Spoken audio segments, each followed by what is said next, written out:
اعوذ باللہ من الشیطان الرجیم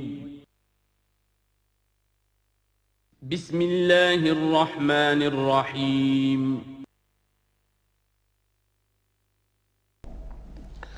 وَإِذْ يَرْفَعُ إِبْرَاهِيمُ الْقَوَاعِدَ مِنَ الْبَيْتِ وَإِسْمَاعِيلُ، اور یاد کرو جب کہ ابراہیم اٹھا رہے تھے ہمارے گھر کی بنیادوں کو، اور اسماعیل باپ بیٹا دونوں لگے ہوئے تھے۔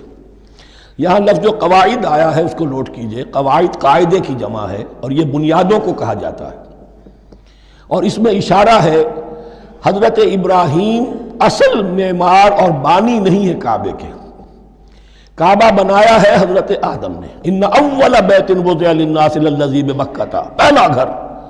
اب کیسے ممکن تھا حضرت آدم علیہ السلام کے زمانے سے لے کر اور حضرت ابراہیم تک کم و بیش جو ہے 4000 برس ہے، عام اندازہ جو ہے تورات کا اگر آپ لگائیں تو کوئی مسجد نہیں بنی ہوگی کیا؟ یہ پہلا گھر ہے، پہلا وہ گھر خدا کا۔ تو اس کی بنیادیں رہ گئی تھیں، باقی وہ امتداد زمانہ سے، اور چونکہ یہ سیلاب کا راستہ تھا، سیلاب کی وجہ سے وہ سب جو ہے دیواریں بہہ گئی تھیں، صرف بنیادیں تھیں۔ ان بنیادوں کو پھر وَإِذْ بَوَّأْنَا لِإِبْرَاهِيمَ مَكَانَ الْبَيْتِ، یہ سورہ حج میں جا کر مضمون تفصیل سے آئے گا۔ اب میں آئے گا کہتا ہوں، آ چکا ہے حقیقت کے اعتبار سے، اس لیے کہ یہ ساری مکی صورتیں ہیں جو نازل ہو چکی ہیں سورہ بقرہ سے بہت پہلے۔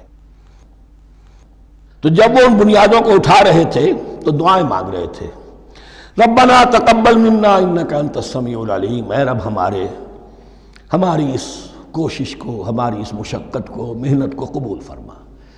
باہر گھر بنا رہے ہیں، پتھر اٹھا اٹھا کر لا رہے ہیں۔ حضرت اسماعیل کی عمر اس وقت لگ بھگ 13 برس ہے، ہاتھ بٹا رہے ہیں۔ ربنا تقبل منا انک انت السمیع العلیم، اے رب ہماری اس کوشش کو شرف قبول عطا فرما، یقیناً تو سب کچھ سننے والا اور جاننے والا ہے۔ ربنا وجعلنا مسلمین لک، اور اے رب ہمیں اپنا فرما بردار بنائے رکھ۔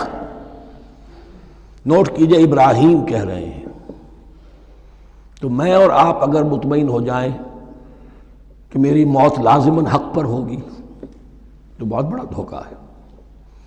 ڈرتے رہنا چاہیے، اللہ کی پناہ طلب کرتے رہنا چاہیے۔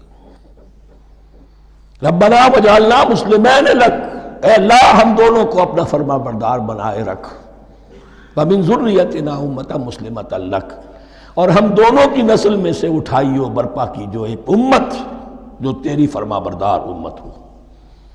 وارنا مناسکنا، اور اے پروردگار تیرا گھر تو ہم نے یہ بنا دیا، اب اس کے جو رسومات ہیں وہ ہمیں سکھا، جو مناسک حج ہیں۔ ارنا مناسک، اب کیسے حج کریں، کیا آداب ہوں گے، طواف کیسے ہوگا، کیا کریں گے۔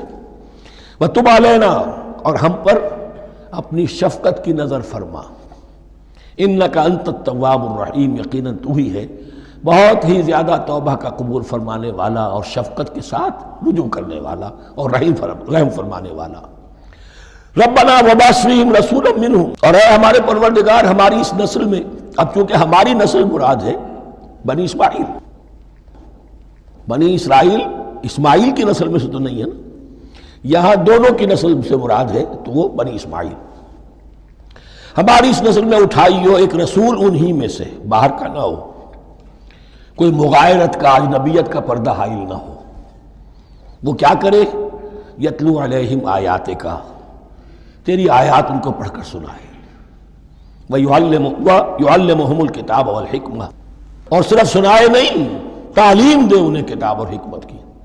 صرف سنا دینا تو بہت آسان کام ہے، سکھانا، تعلیم دینا، دلوں میں بٹھانا، اور حکمت، وَيُزَكِّيهِمْ، اور ان کو پاک کرے، ان کا تزکیہ کرے، ان کے دلوں میں تیری محبت اور آخرت کی طلب کے سوا کوئی طلب باقی نہ رہنے دے۔ انک انت العزیز الحکیم، یقیناً پروردگار تو ہی ہے زبردست اور کمال حکمت والا۔